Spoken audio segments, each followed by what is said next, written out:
This was the Springs branch. It joins the canal here and runs for about a quarter of a mile up through Skipton to the castle.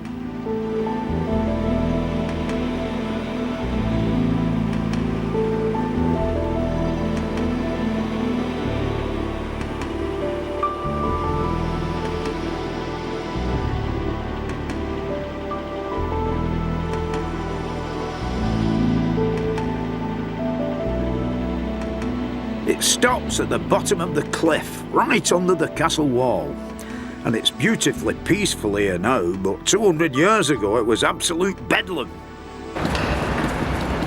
The limestone will be loaded into wagons and sent down the tramway all the way down to the castle. This is the spot where the wagons finally pulled up on the journey from the quarry. The stones were tipped down chutes in between these abutments and went 100 feet down and landed directly into the boats. The only problem was the drop was so high it actually damaged the boats down at the bottom in the canal.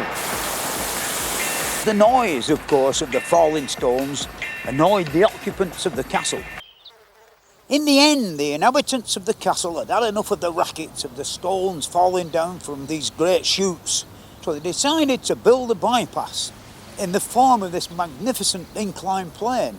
And of course, what happens on an inclined plane, the full wagons would go down on the end of a wire rope, controlled by a brake drum at the top, and the remains of the building that it were once in still there.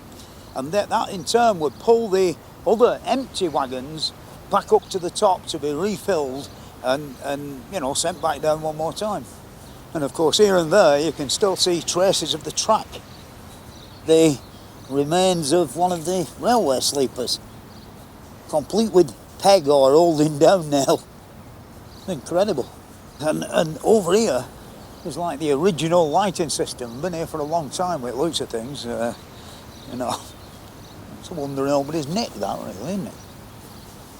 In fact, all along this inclined plane, you can find evidence of the railway. It's obviously been a two-track affair at one time.